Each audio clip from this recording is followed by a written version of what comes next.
You can pretty much see the title, and this is my own personal review of Cinderella 3. Now, in case some of you don't know about Cinderella 3, it's basically the second sequel to the original 1950s Disney animated classic Cinderella. The second one was Cinderella 2, and not a lot of people actually acknowledge Cinderella 2 as a sequel. It's pretty much a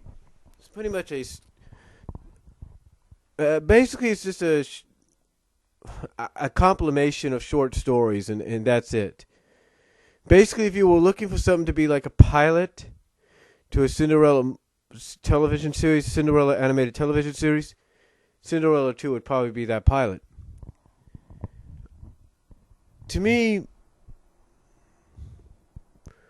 though, and that's a bus in the background. But to me, though, even though I haven't watched most of it, I have to say that Cinderella 3 is probably the more worthy successor, if not sequel, to the first Cinderella. And let me explain why. Now, true, some people do point out that the third one does kind of acknowledge events of the second one, but I think if you just take out the second one and just go straight to Cinderella 3, Dreams Come True, it's like you don't miss anything. Honestly, you don't. And to me, Cinderella 3 really, and I said this in my DVD update video, Cinderella 3 to me really picked up the pace. It really did. I mean, it gave you exactly what you were hoping for in the first one, and if not more so. It gave you a more, to me, it was a more action-oriented, I know that sounds crazy, but a more action-oriented sequel, more action-oriented version of Cinderella. And here's what I mean. I'm sure if any of you have seen the movie already, you probably know the plot. And if not, these are spoilers, so I apologize. But basically, Cinderella's evil stepmother gets her hands on the magic wand. Basically, Anastasia discovers the fairy godmother.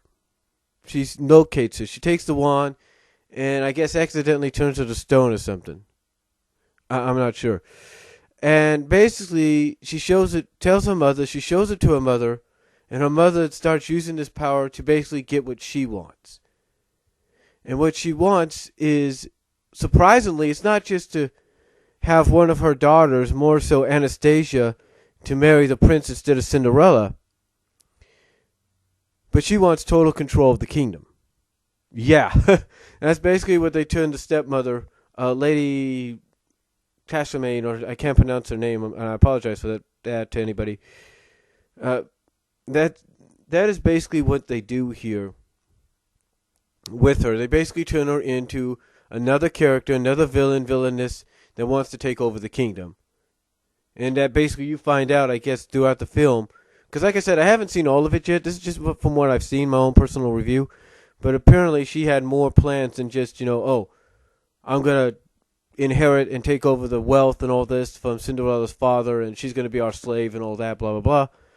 No, essentially, it gives you the idea that towards the end of the original film, that when it was noted the prince was looking for the woman with the glass whose foot fit the glass slipper, basically her plans changed.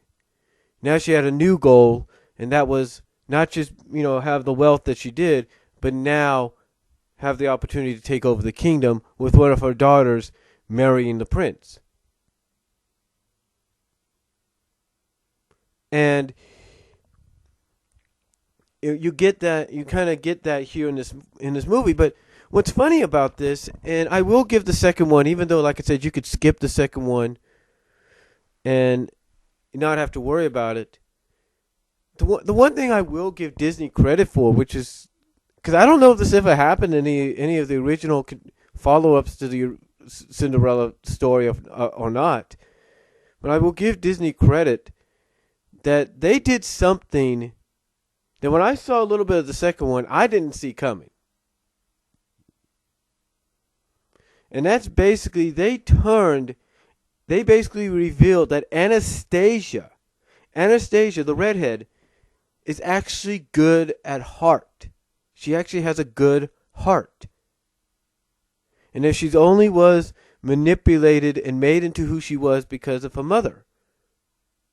And that she didn't see things the way they should have been seen. She didn't see the truth.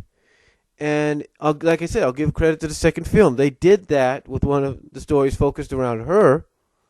And they really stepped it up mostly with this film.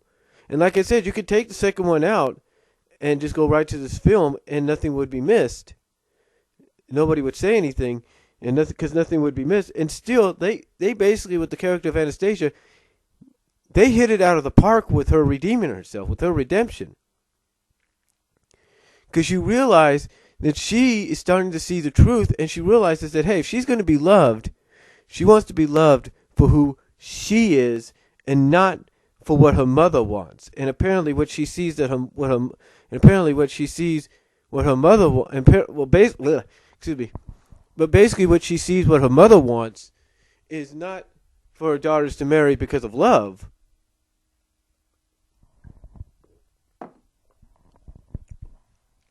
But mainly she sees that her mother just wants her daughters to marry for power. And I'm going to give Disney a lot of props for this, that they basically were able to show that, hey, here's one of the antagonists that's actually a protagonist because they're seeing the truth and they realize that, hey, if I'm going to have somebody love me, I want somebody to love me for me and not for what my mother wants. Basically, she sees the truth. She starts to see the truth as to why her mother married Cinderella's father. She's starting to see the truth as to why her mother had manipulated her and everything, and was the real reason why she was using the wand and all that. It's basically because it's what her mother wanted and not what she wanted. And you know, I know that's going to raise a lot of questions. I know I'm pretty sure anybody that's reviewed this movie already, you know, have a lot of questions thinking, well, wait a minute. Going like, well, wait a minute. If that's the case, then why didn't the mother just make it to where her other daughter, or even herself, was the one that was going to marry the prince? Why didn't she, and this again is spoilers towards the end of the film, why didn't she use the magic of the wand to turn herself or her other daughter into a copy of Cinderella? Why didn't she do that? You know, and you know, these are questions that that should be answered. These are legitimate questions that should be answered, because it would have made more sense that, hey, I have my other daughter here is more willing to take over, is willing to do what I want. Heck, even I could do it myself. Why couldn't she just do it that way? And again, that is a question that, you know, people would probably have asked when they've reviewed this as well. They probably have asked that same question. But again, I totally understand why Disney did it as well. They did it because they wanted to show that there was at least, that out of those three, there was at least one character, at least one out of those three, that was redeemable. And I think what it is they realize that you look at Anastasia, and she has the look of someone that's more redeemable, someone that's more like, you know what, this is not me. I'm a good person. You know, I'm now seeing the truth. I've grown. I'm seeing the truth. So, I give Disney a lot of credit for really stepping up the game and doing that with this character. And like I said, the question will be asked. You know, they could have had to choose the other daughter and had her do it, and it would have made more sense because you would given the heroes, the protagonists, Cinderella, the prince, and even if you wanted to throw her in there, Anastasia, more of a reason as to want to stop them and to want to stop them from taking over.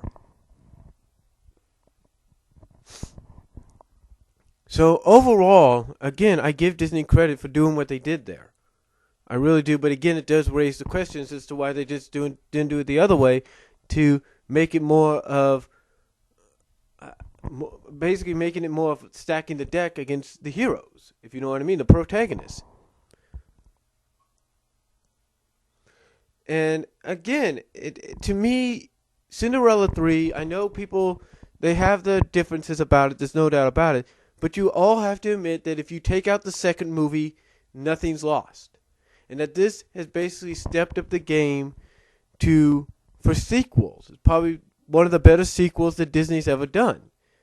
And directly to video and Blu-ray. Directly to DVD and Blu-ray. It's one of the better sequels they've done because, again, the one thing they did with this is the one thing that a lot of fans of Disney classic films that know they're going to get a sequel, that probably know or hear they're going to get a sequel, want. And that's, you put more depth to it. You put more in-depth, you basically put more in-depth characterization for the story itself, for the characters. You get more use out of them. I mean, the prince who barely did anything in the original, does more in this film than he ever has. Excuse me. But he does more in this film than he ever has. I mean, literally, there's this one part where his father's like, telling him, hey, I refuse for you to take another step down these stairs. And, he's like, he just looks at the windows, looks at his dad, he's like, okay, pew, right out the window. And I ask you the question, did he do that in the original? No. They have done more with the prince in this sequel than they did in the second sequel and than they did in the first movie. And that's one of the redeeming qualities of this. They give the prince more of a role, the role he should have had.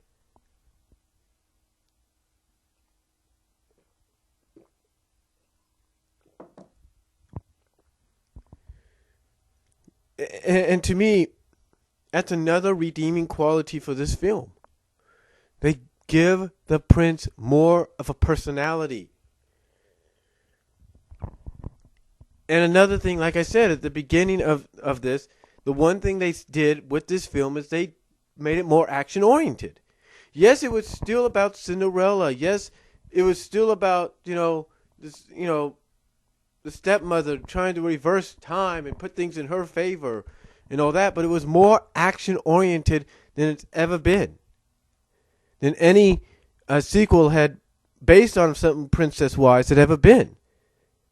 In quite some time. I think the last one that was ever really redeemable in that scenario based around a princess was Little Mermaid 2. As crazy as that sounds. It was more action-oriented.